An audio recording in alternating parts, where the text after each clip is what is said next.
Welcome everyone to our session, Maximizing Embedded Learning Opportunities, ELOs, in the Inclusive Classroom.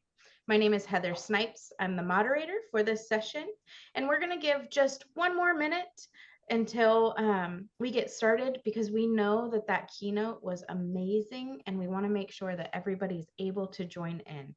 But we don't want to wait too long because this presentation is going to be amazing.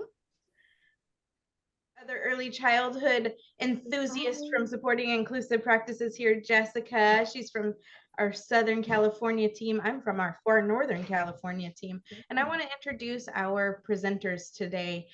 We have Katie Johnson, Christina Daffron, and Therese Snyder. Thank you all for being here with us today.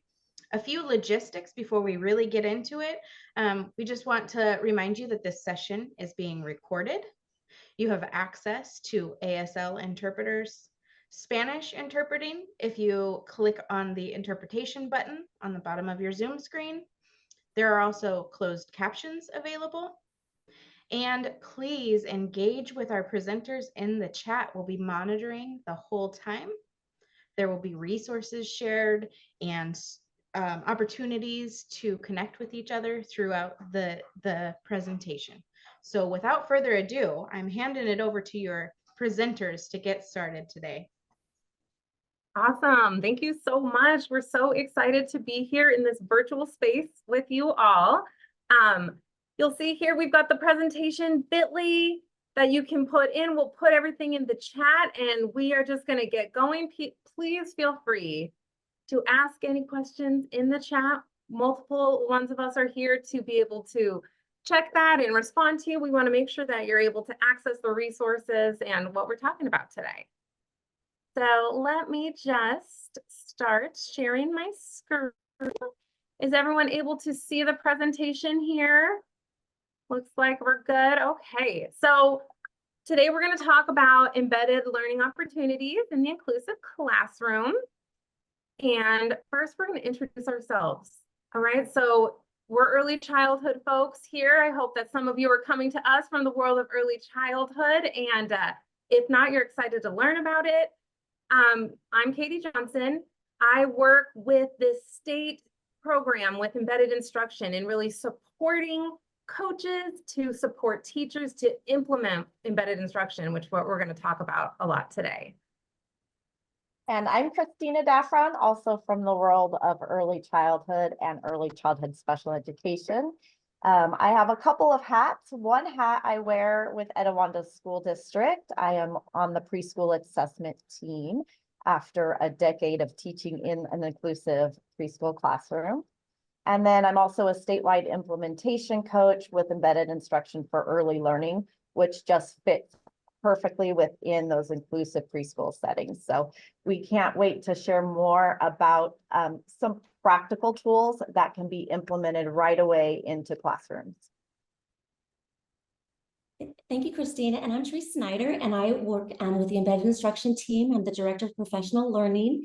And I know we have so many exciting things planned for everybody today. If you're interested, you're going to learn about how to get in touch with us after the session so we can become better acquainted, share more about embedded instruction, and join in our team if you're interested. So happy Friday, everybody. Yay, thank you. So we wanted to just share sort of who we are and where we are situated within the state. So the California Department of Education has actually multiple grants that are supporting embedded instruction for early learning. This was originally a study worked with the Anita Zucker Center at the University of Florida. They worked through the brainstorming and the concept of this. It's gone through many iterations. They did a study in California for multiple years, which I got to be part of as a coach. Christina got to be part of, and I think we have a few other folks here. And now California is really looking at how to put that theory into practice. And we work with the Desired Results Access Project, which is the DRDP, and we're going to talk a little bit more about that as we go through this. I just wanted you to be situated of where we are and where we all come from. So you've got a few learning tools today. We will drop these in the chat for you as well. You'll have the view link of the presentation, which is nice because it's clickable. You can click on all the links there. We've got a Padlet of resources, which we'll dive into a little bit later. And we've got a Jamboard that we will be utilizing together as we sort of construct knowledge and learning together. So I just want to ask that I'm going to have you all click on a Jamboard in a sec. We're going to participate. We're going to work together. Again, we can sit here and talk to you, and we don't want to do that. We want to be able to engage and learn together so that we can share with you a little bit about what we do, what embedded instruction is, and what practice-based coaching is. So already, we're going to jump right onto the Jamboard, okay? So if you can click on that Jamboard link, I'm going to click right on it. And you should see a Jamboard that pops up. Let's just go to the one that's already loaded. Jamboard is leaving. That is what we keep hearing from Google. So we're working through what a good replacement will be. So feel free, if you have anything that works really well, drop it in the chat. So you'll see up at the top of the Jamboard here, look, everybody's like, boom, I've got it. We are going to put in our name, role, and location. You can use a Post-it to do that, where you use a sticky note, or you can use the text box function, whichever one suits your fancy. Just write it in there. If you could write your name, your role, and your location. So we can sort of see where we are at across the state and the sort of roles that we support.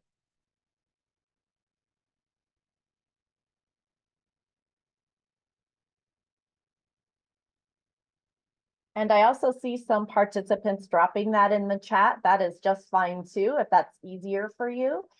We just want to get an idea of who our audience is. And that way we can kind of tailor the information to you all so it's helpful for you today. Yay. And you can see in Jamboard how they all sort of stack up there. So you'll see we can move. Some people might move yours might get moved. Awesome and exciting. Thank you so much for letting us know who you are. We've got Milpitas, Napa. I don't know where Beaumont Unified School District is. Down here by me. Oh, love it. Okay, so we've got folks from everywhere. This is exciting for us to get to all come together from different parts of the state to talk about this.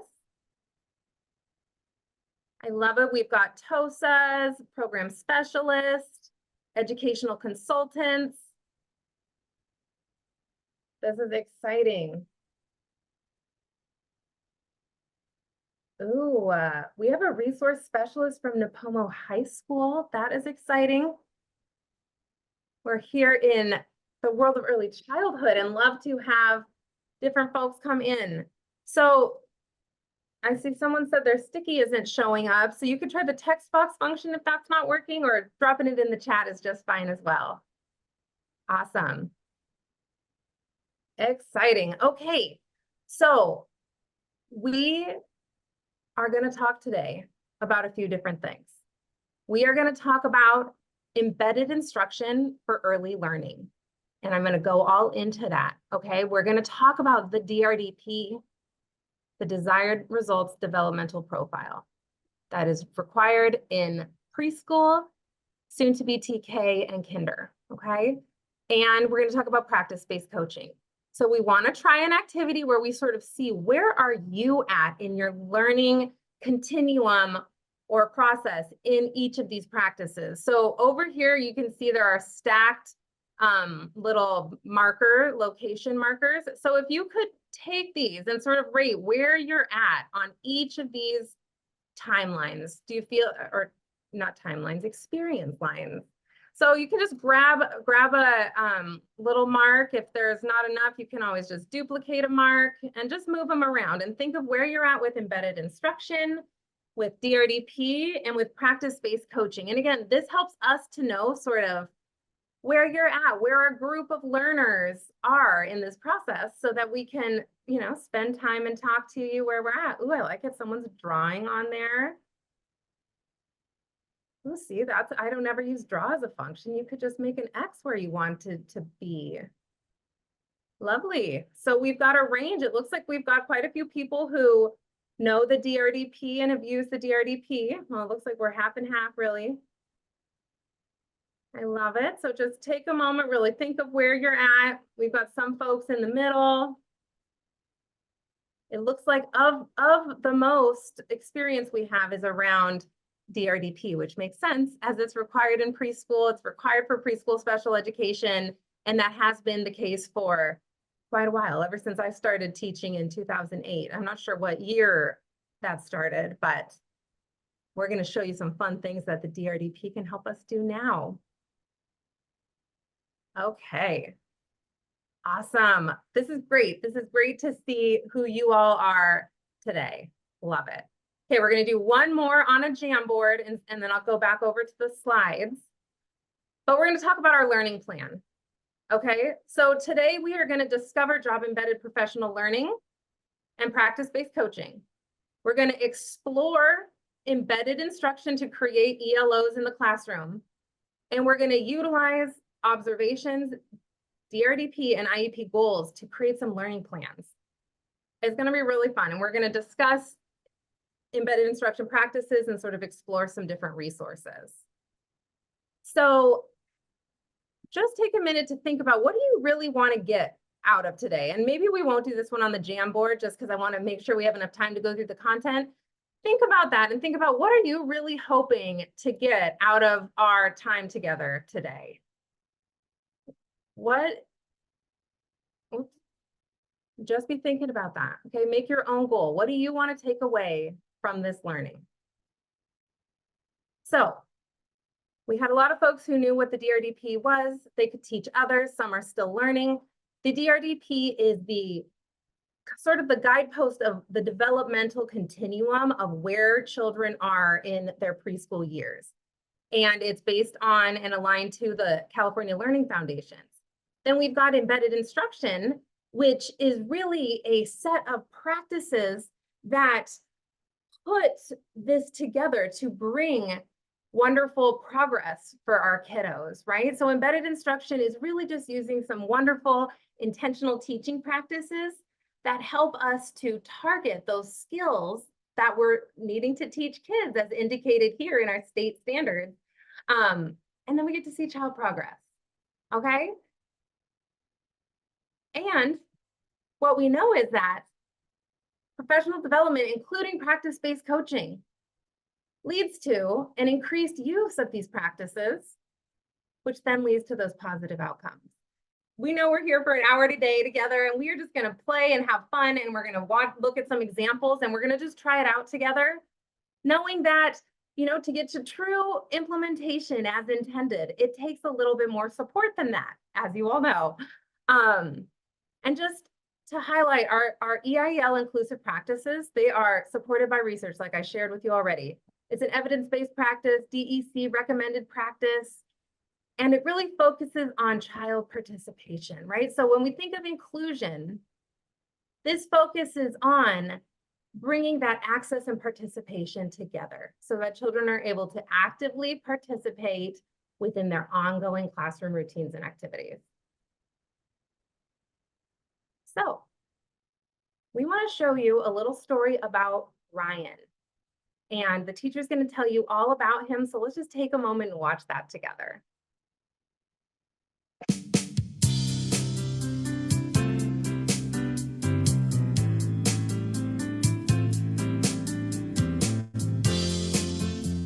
Ryan, he's a sweet individual. He's humorous. He's delightful to have in class. He's outgoing. He enjoys playing with his friends. When he was 3, he was in a class with a moderate to severe disability, and he required nurse assistant and the oxygen tank and a walker. At that point, I suggested that he should be in a full inclusion program, even though he had physical and motor skill issues. He's with the ETK, or Expanded Transitional Kindergarten, with me now, and the full inclusion is really beneficial for him. He's made a lot of academic progress. At the beginning of the year, he didn't know his letters. Now he knows all his letters. He knows his numbers, colors, shapes. So. Avery, you don't have to taste it. And the social skills aspect, he's gained a lot of friends.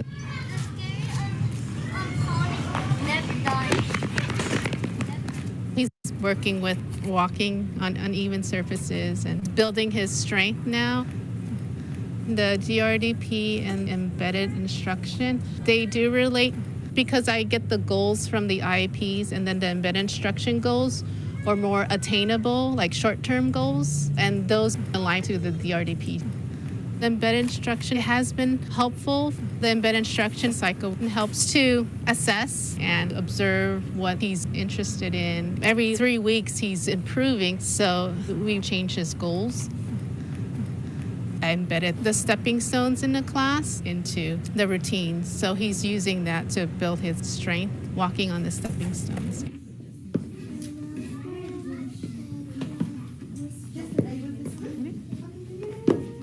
Good job. And also, the kids really enjoy Pop the Pig. Initially, I used that with identifying numbers, but once they know their numbers, I switch it and use it for identifying letters. Justin.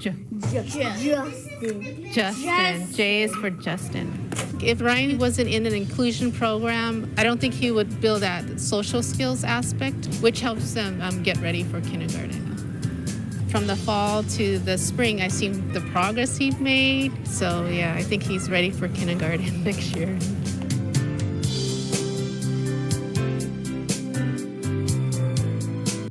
Awesome. Thank you to all of these districts and participants who helped to support the research study and getting a lot of video collected for folks who have participated in embedded instruction. So we wanted to show you that video of a team who utilized embedded instruction and for early learning. I saw in the chat that EIEL, I want to make sure that we're clear, and that's embedded instruction for early learning. We really wanted to look at that and see how it works and then talk through this cycle. Okay, so we're going to go through this. We're going to break down each of these pieces. But what's exciting about embedded instruction is you're determining what and when to teach within the context of ongoing routines and activities in the classroom. Okay, you're looking at where the child is at right now and where do we need to embed more opportunities for them to learn that skill. And then really looking at those opportunities and ensuring that we're creating planned and meaningful embedded learning opportunities with some critical components to make sure that it's working. And then you actually look at how to evaluate where you're really seeing, is what I'm doing working and do I need to make changes? All right, so we're going to dive in a little more. Christina, did you want to add anything? No, I was just going to talk a little bit about what EIEL stood for. So you already covered that. So perfect. Awesome. So embedded instruction for early learning, right? EIEL, we're going to look at first what to teach and when to teach. You'll see that these are grouped together, right? These are two pieces that work together. What you're going to do, or identifying the target skills we want the child to learn, and then making sure that that target skill is a good fit, a natural fit within the ongoing activity. Okay, and we're going to talk about why that might be important as we roll through this together. So first, let's talk about target skill. In the video, you heard her say goal. Many of us know IEP goals, as we've got students with IEPs in our classrooms. You may have long-term annual goals that you work on with students. And for embedded instruction, we really want to figure out that target skill or that proximal skill that we want them to learn to get to that larger goal. And it's really starting out, what does the child know and what can they do right now? So we build from child strength to build up to where we want them to go. Okay, and we've got some tools that help us to do that. We have ingredients. Okay, there's multiple things that go into thinking of what is that skill that you want to work on for a child. We've got IEP goals, DRDP, that's a great source of information that we have children's current skills. That lets us know where they're at, and we many times gather that information through observations, through family input. We hear from family priorities, and we really want to look at child preferences and interests. We get to pull that together to determine a few learning targets for the child. And today we're going to practice going through one. But real quick in the chat, I want you to think of these different ingredients for a target skill, these different information sources that we consider as teachers and as supports. And I want you to put in the chat, which one do you think is the most important, the most impactful? Like, does one of these stand out amongst others, or is there the first one that you think of that you go to as a teacher? We're not saying any one of these is more important than others, but I'm curious to see what you all think of when you're thinking about a child, you're thinking of establishing where are they right now? What is the most important source of information? Yep, current skills, absolutely, in figuring out what we need. Preferences and interests.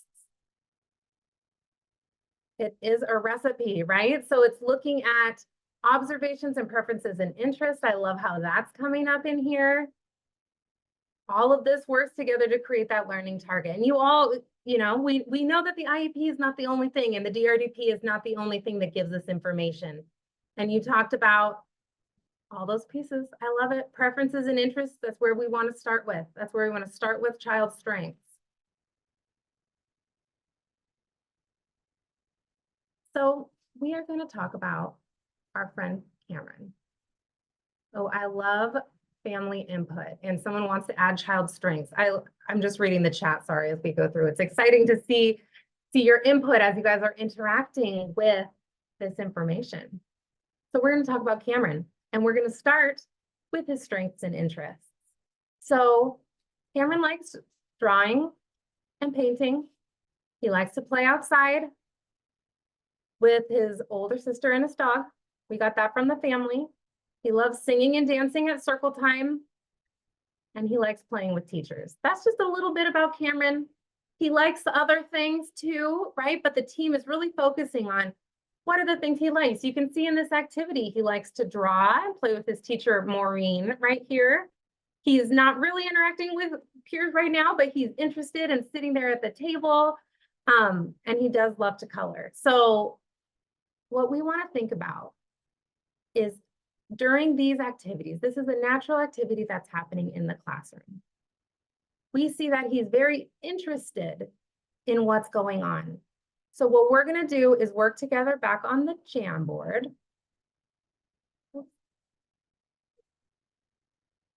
And we want to think in this activity for Cameron, right? We see that he's interested in this. We're observing him in something that he likes to do.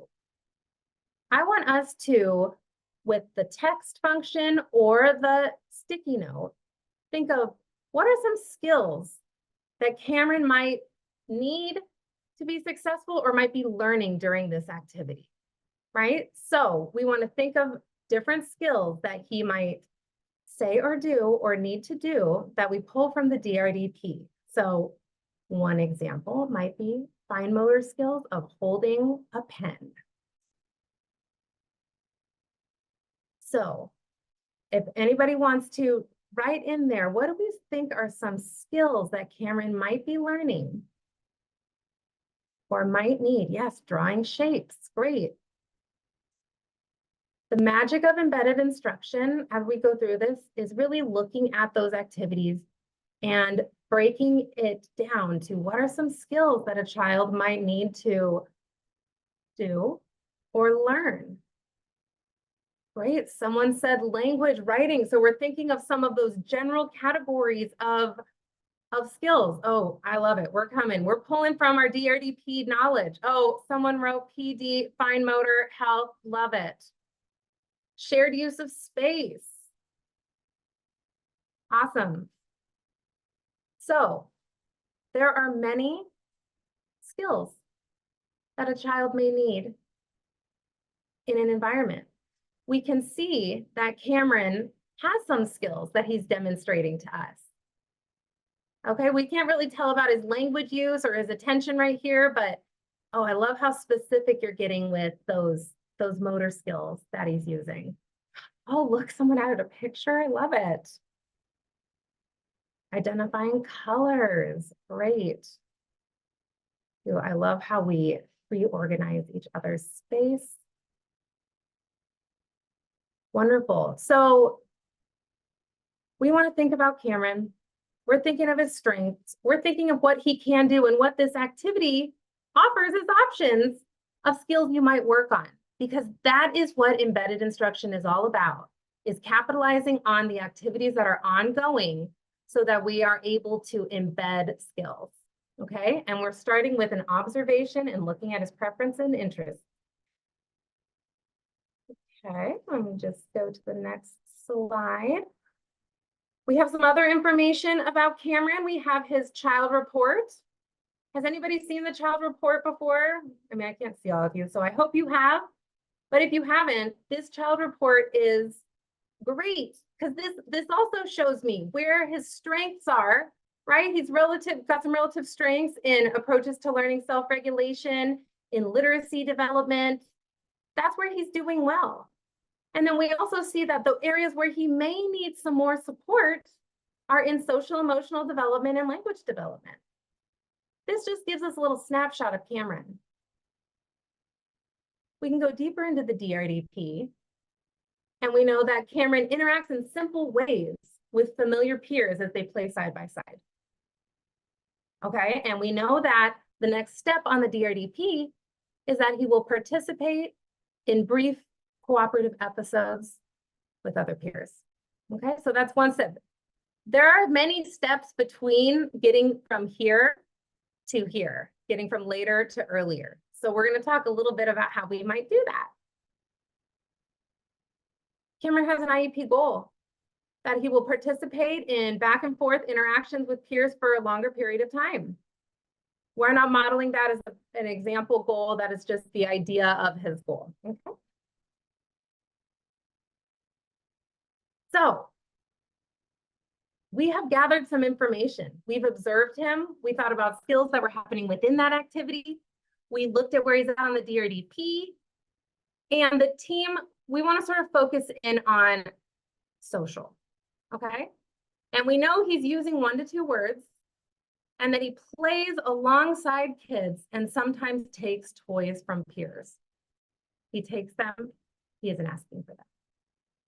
And we want to think of what is that first step or skill that we want to support Cameron to do. And when we think of a target skill, we want it to be a specific action or thing that he would say or do. So we want to think of what is something Cameron could say or do to demonstrate, you know, that he's building in his social skills. So what's that first target skill for him? So let's just put that in the chat, because we'll save the Jamboard for our fun activities in a little bit.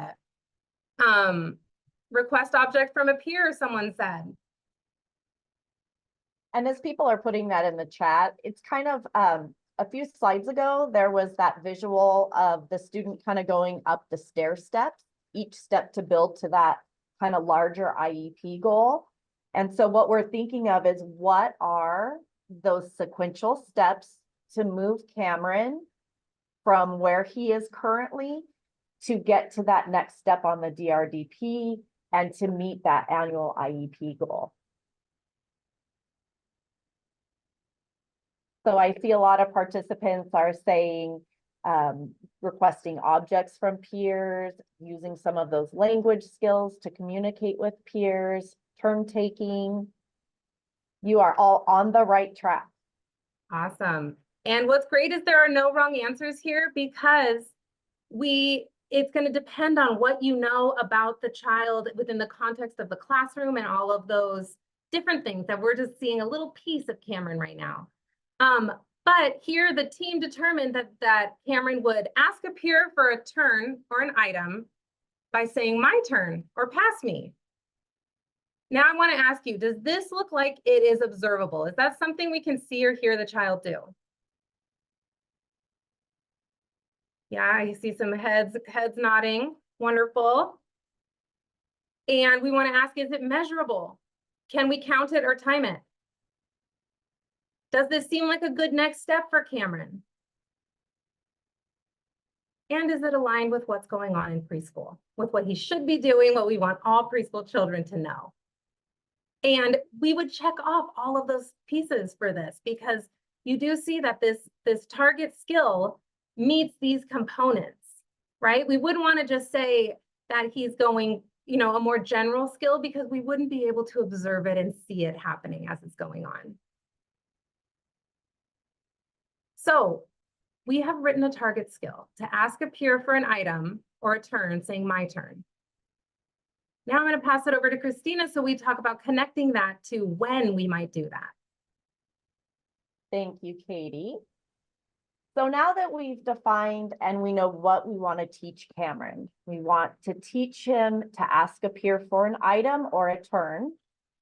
Just as important as what we're going to teach is linking that when we are going to teach that skill as well.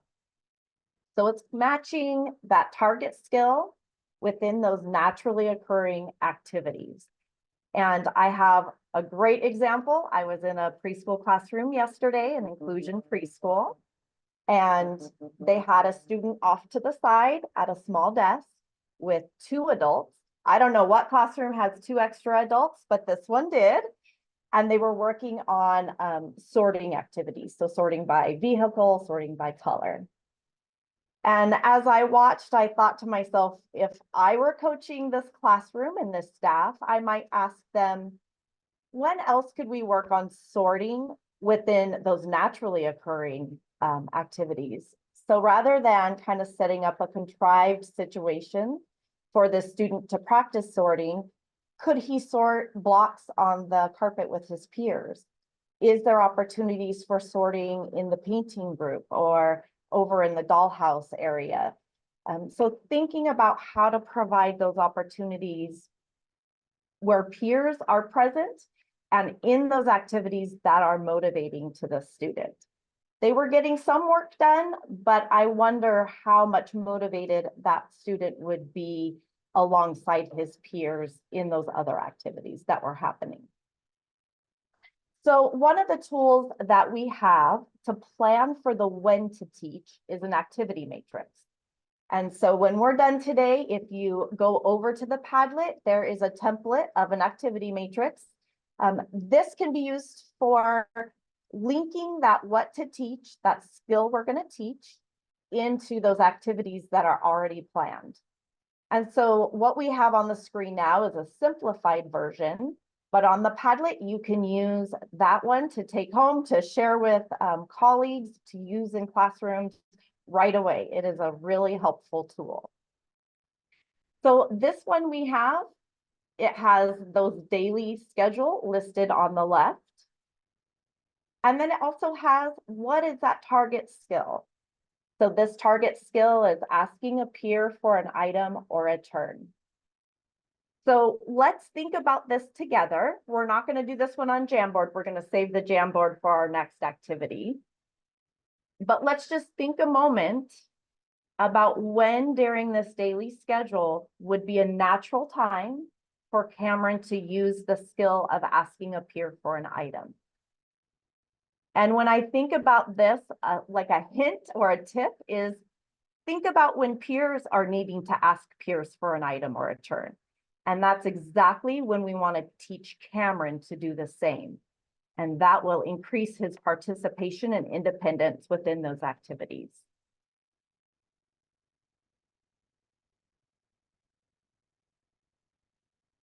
So let me see some things in the chat. When do you all think asking peers for items? I see cleanup.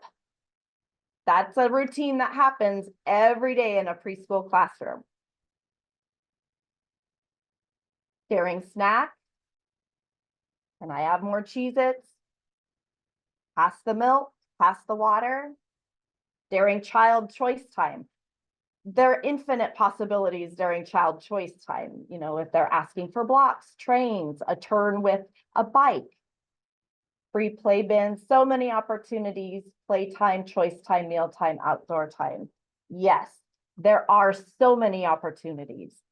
And if we go to the next slide, why it's important to use an activity matrix is because we all have great intentions about practicing these skills through the day, but preschool classrooms are very busy, and oftentimes these kinds of opportunities can be overlooked because we get focused on other things or busy throughout our day.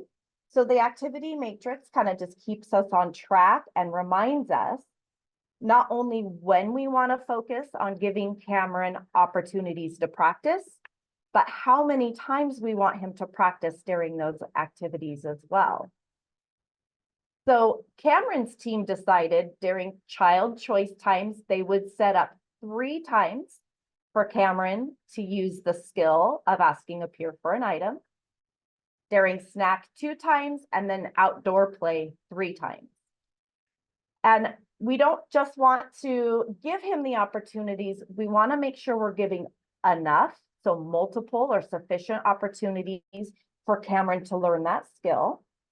We want them to be meaningful and then also motivating. What does Cameron like and what will motivate him to ask peers for items or turns? So let's take a look at a video, I believe is next. When we think about how to teach, we have a video that shows exactly how we're going to set up these opportunities so Cameron or our other students have opportunities to practice those skills. And so it's being very intentional about those activities that already happen in preschool.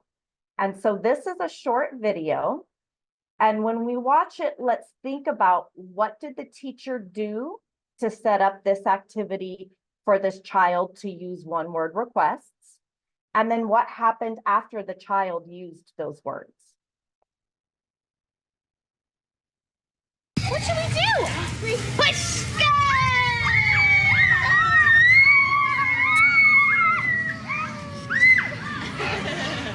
That was fast. I heard Sion. Push!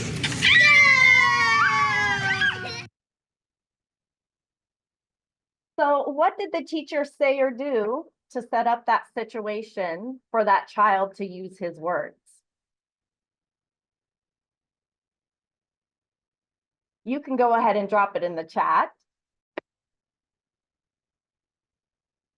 She did something very intentional. She modeled the word, and then she also stopped that tire swing. That created that opportunity where the student was motivated to use that word push. And then once he said push, what happened? He got to swing on the swing, she pushed it again. And so very intentionally, but very simply within an activity in the preschool, they were able to give that student multiple opportunities to practice using those words. So I love all the information coming in the chat. You've got it. The teacher did something to set it up. Child demonstrated behavior. Boom, there was a consequence or something that happened right after he got to swing. And she did give him a little bit of descriptive feedback there too at the end. So then we have another couple examples, and I think we're just gonna practice one. There is let's go to the next slide, Katie, with the Legos, because we've already kind of given the example of requesting using one word. So let's head on over to the Padlet that corresponds with this picture of the Lego. I think it's page 9. And so we've already filled in one of the columns for you, which is what the child is going to say or do. And that's give an item to a peer. That is what this team has identified as important for this child to work on, because it's going to increase his participation during ongoing preschool activities. So let's take a moment to think, in this situation, playing with Legos, what could the teacher say or do to set up opportunities for the child to give items to a peer?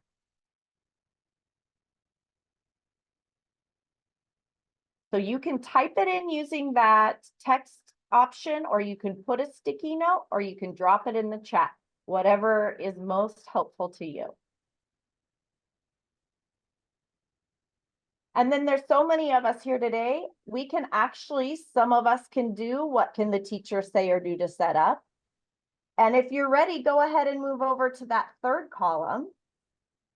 What might the teacher or adult say or do after the child passes an item, after they demonstrate that target skill? So maybe we can kind of break up this task, and I will allow whatever works for you. Go ahead and drop that in there. Oh, Angelia, thank you for putting that in there. I was pulling some over from the chat. We both had the same thought at the same time. So maybe it's a verbal prompt. What piece does Johnny need? Incorporating the peers into that opportunity. I love that idea. Using another child as a model. That's why it's so important to have those peers there while we're giving these opportunities and while our students are practicing those skills. Yes, can you find another piece they need? Might be a great way or a great thing to say right after the student passed a piece or gave an item to his friend. Putting those items out of reach. That's a very motivating way to set up this opportunity to practice the skill of giving an item to a peer.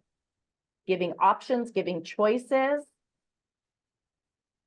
And then once our student passes that item or gives that item to a peer, we could say, thank you. Good job passing the car.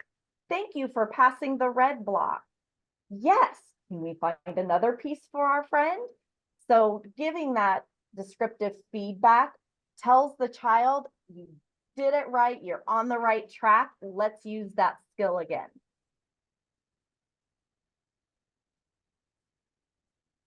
And so just so you know, there's a couple other examples in the slides. And so if you wanted to go there later and kind of think about what you could set up for whatever target skill you're working on, giving items, counting letters.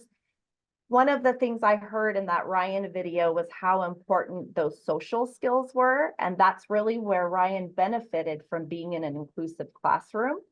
And so this is a really nice way to support those social skills that are so essential for our preschoolers to learn.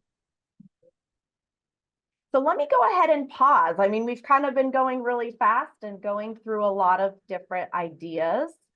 Let me just pause for any questions or comments, thoughts or ahas that you may have.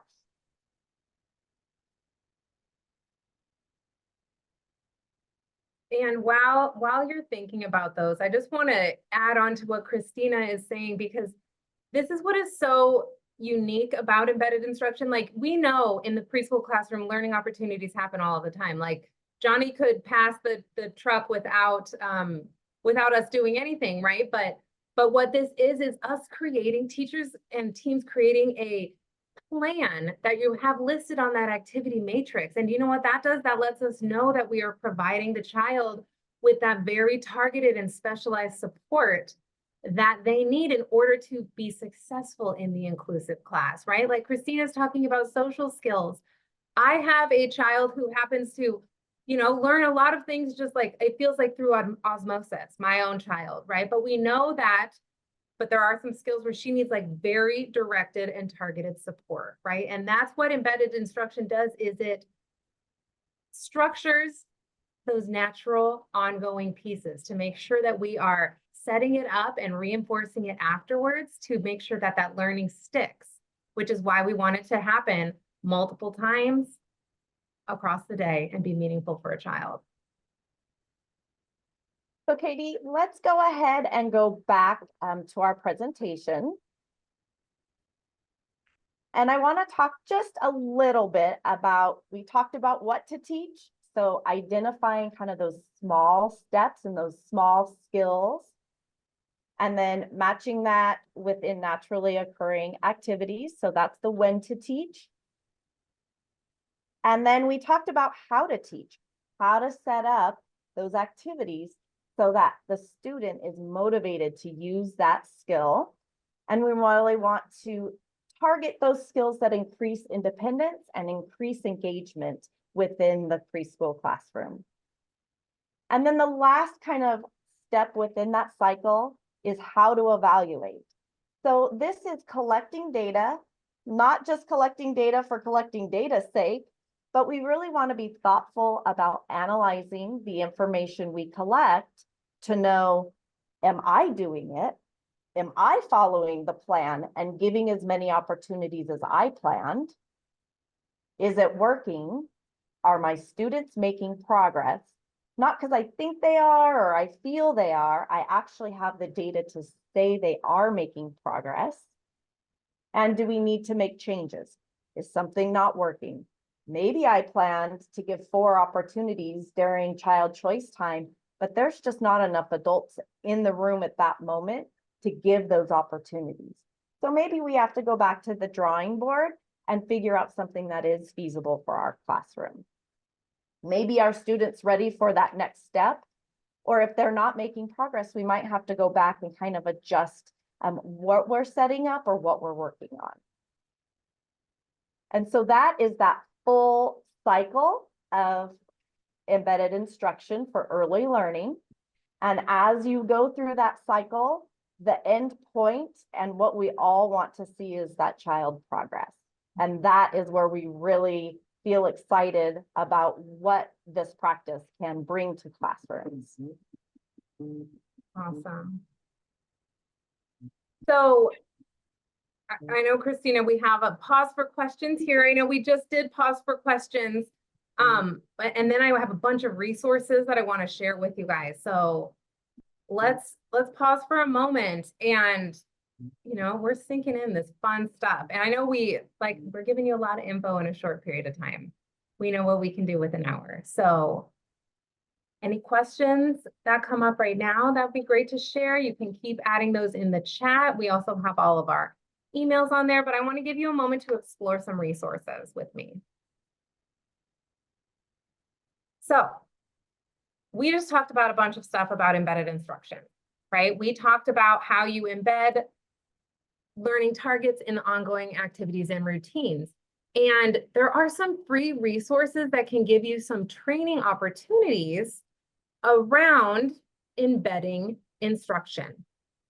So you can see this is the Head Start ECLKC, the Early Childhood Learning and Knowledge Center, that has so many resources. Like, you can get lost in here. So I want you to have this resource that exists. And then I'm going to show you some of the specific things that align with what we talked about today.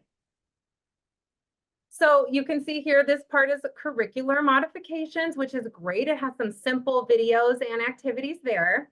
But here we're talking about embedded learning opportunities. And what really aligns with what we talked about today is embedded learning opportunities, right? Where it talks about what that is and what we talked about. And it comes with, each of these look a little bit different, but it comes with a presentation. It comes with a few different assets that you can look at. So feel free to click around with me. You can get here from either the presentation or on the Padlet. So the Head Start resources are just awesome. And then they also have this new thing, you guys, which is thrilling, which is helpful. We're just trying to get information in the hands of folks. Okay, so they've got the Inclusion Learning Lab, which has developed an app, which is just so exciting. There's an app for that. It's an early childhood app, and it has all of this information that I just showed you about embedded learning, about high quality activities that you can access just through your phone. So these are just some resources for you to explore if you want to explore with your teachers, back home with your teams, to look at what embedded learning looks like. There's also some great resources there about an activity matrix and other plans that you can use.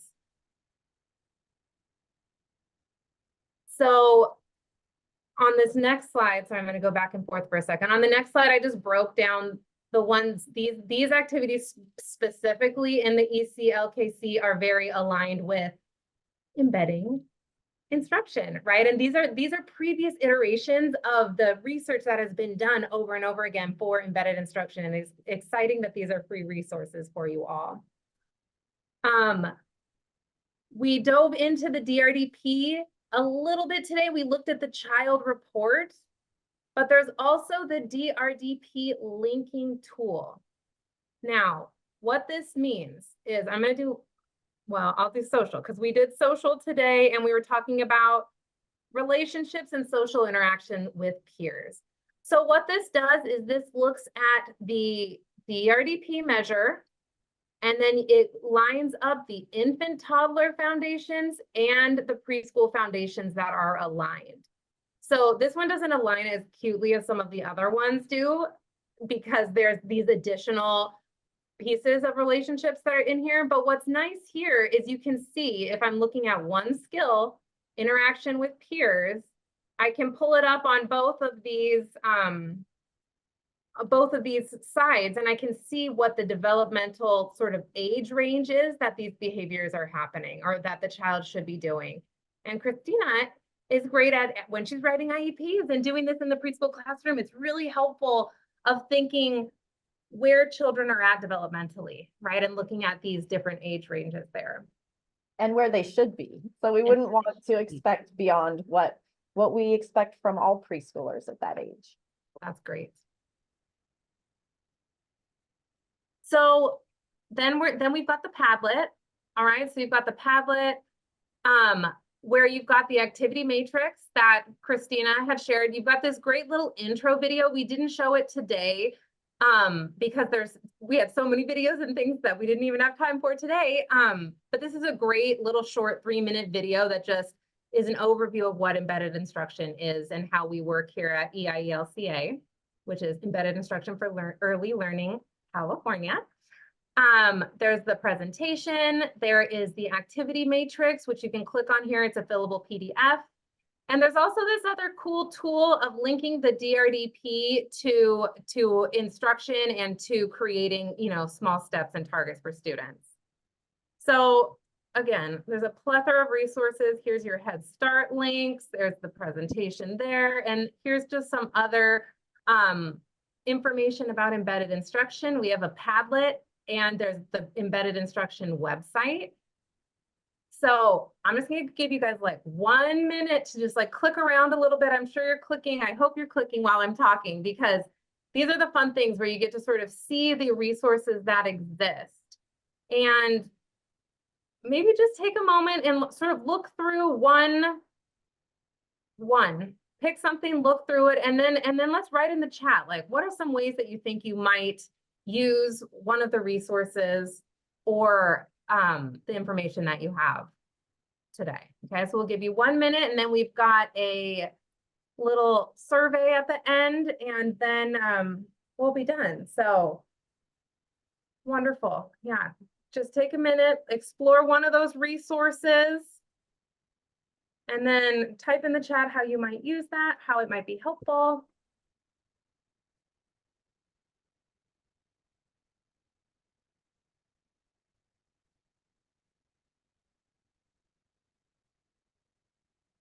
Yay, I love the DRDP site to create meaningful goals.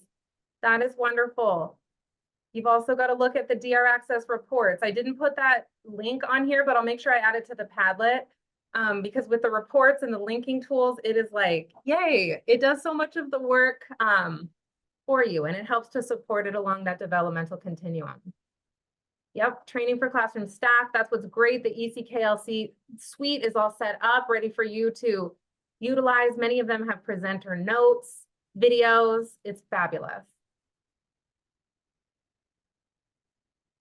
Awesome. I know that the tool, the child report, I hadn't realized that it was so wonderful until I was a program coordinator and I was case managing a preschool where I didn't really know the students that well, but the staff was really great at taking all the information and had very good data and notes and great DRDPs that were amazing to show at an IEP to show where the child is at. It was such a great visual for the parent.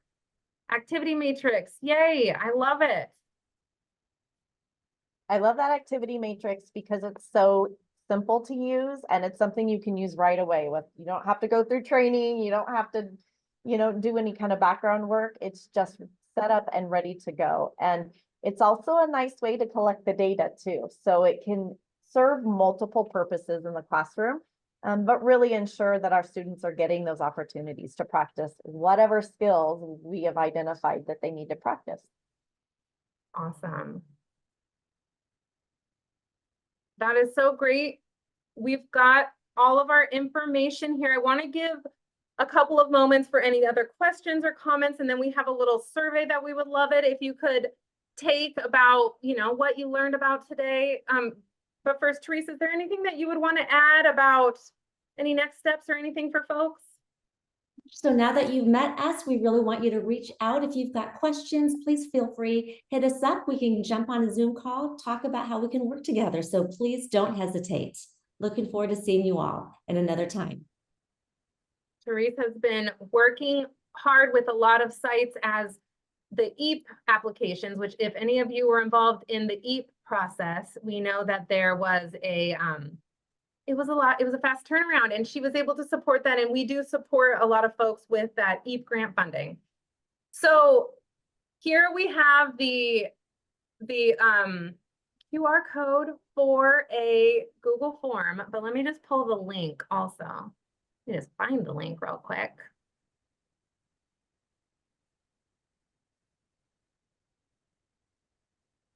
It looks like I don't have the link easily accessible. So maybe if you want to do that on your phone, it's just a quick little piece and I'll pull it up. I just don't want you guys to have to watch me do the whole thing. Just some easy questions. Oh, and we've got a Survey Monkey as well.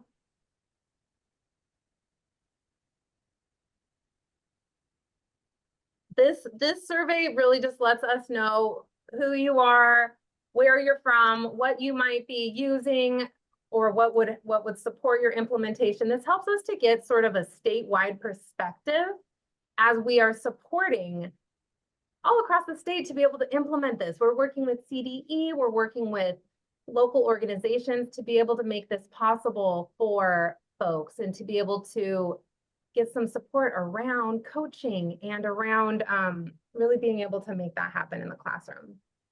Okay, I will put the link in the chat and then you also got it there. And wonderful. Thank you so much. We still have a couple minutes if anybody has any questions. I want to give you time to complete the surveys because you know that for all of us, for both SIP and for us, input and feedback is important. It helps us to develop and grow and create things that will help to support you all. Thank you so much, Katie and Christina and Therese, for your presentation and for all of the resources. I know when I was a teacher in the classroom, I would have just absolutely loved having all of these things at my fingertips. So thank you so much for being here with us. Thank you to everyone who attended this session. Please take a break, enjoy a little dancing with DJ B Diamond on the 10-minute break, and then enjoy your afternoon sessions. Well, I guess it's not quite afternoon yet. Enjoy the second session that you choose to go to today, and our closing keynote this afternoon as well. Thank you all so very much for being here with us. Big round of applause. And we hope you enjoy the rest of the conference, and we hope you enjoyed this session.